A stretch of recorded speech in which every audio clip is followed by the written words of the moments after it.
It's just such a depressing story. I mean, sadly, I'm not that surprised by it because there have been examples of this before. There was a very senior Conservative politician who's quite close to Theresa May who was watching porn, got caught watching porn on a laptop in his office.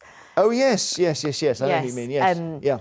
And so there have been reports of this. Well, was it? I don't know. There was porn found on the laptop. There was a guy also. I better not search for the name, but he stood up and said, "There needs to be a stop and a ban on pop-ups of pornographic websites that pop up while I'm surfing the net." And it was pointed out that's because he's been on the sites. Absolutely. And his campaign ended quite quickly.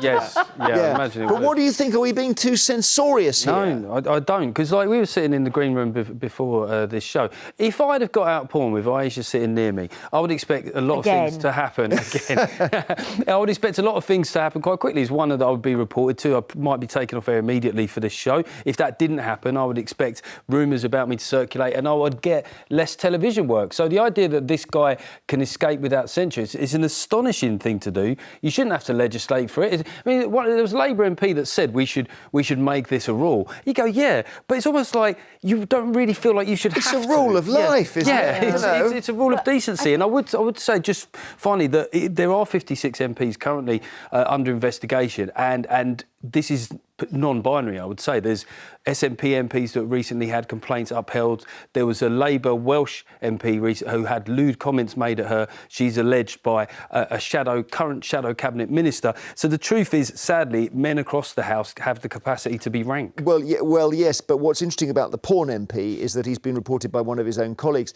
So it's not political. It's not a party No, but the Welsh, thing. Labour MP was a female Welsh Labour MP that's reported a Labour shadow cabinet minister. Right. I think that is a really important point. This is not, this shouldn't be used to sort of weaponise, to make a political point.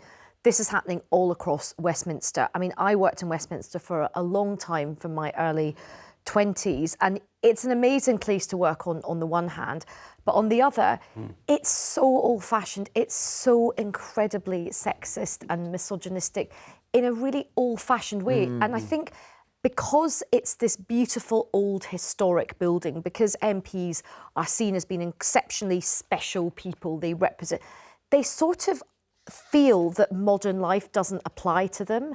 And it's they are elected. In a way, it doesn't. But they're also making the laws of the land and telling us how to behave, and yet they're getting caught watching porn, the sexual misconduct, there's a massive alcohol problem, there's a lot of bullying, we know there's a lot of law breaking going on as well. Drug taking, there was a recent study. Let me just give you, this is not an easy one to run, but the argument for not throwing this MP out, I'm just going to try this on you, right? If we take various vices here, and we look at an MP who's got a drugs habit, an MP who's got a betting habit, an MP who's got an alcohol habit, and an MP who's got a porn habit.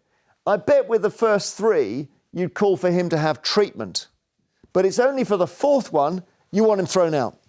That's a very progressive point. Yeah. Right? Hadn't thought of it. Aren't these all addictions? And isn't this MP in need of treatment? I'm not going to buy that argument. I'm pushing back quite heavily on that. I'm doing my best here. I know you are, and God loves a trier, Jeremy. Trust me. I think there is...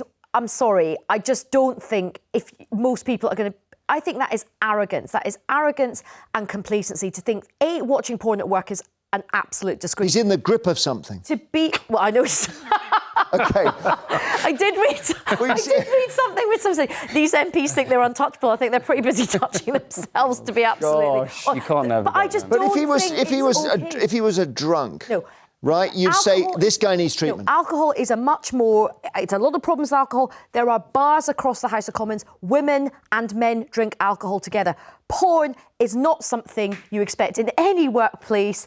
It's something, do what you like in your own home, but you certainly shouldn't be doing it. We didn't illustrate it with a picture, by the way. I did notice that. I was going to point that out. We ran out of space there. I think Aisha's right that there is a distinction, and you're not essentially wafting betting in somebody else's face. But there's also a point that if you're at a point as a bloke where you think you can sit in your workplace and just casually watch porn, then you do need help. It doesn't in any way excuse it. And the very least this person should do is have the whip withdrawn and be censured publicly. And hopefully, if they are found guilty, be called for recency. collection. So again, listen. It's my job to make the argument.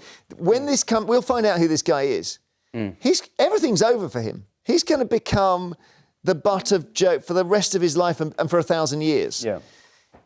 Does he have a right to anonymity while they sort this out? Well, I mean, you've got to be found objectively guilty of something. But if I'd say there's one thing we know about the press in Partygate, they're not going to leave this alone. So if he tries to claim it wasn't porn or it's something else, there'll be mobile phone records. This will go further. He did it in a committee meeting. The trouble is, it's twice. Exactly. He could claim it was a pop-up, but twice? I mean, that's well, ambushed by porn. I mean, come on. I mean, that'll be. I mean, I don't know. I'd love to hear what viewers think about this.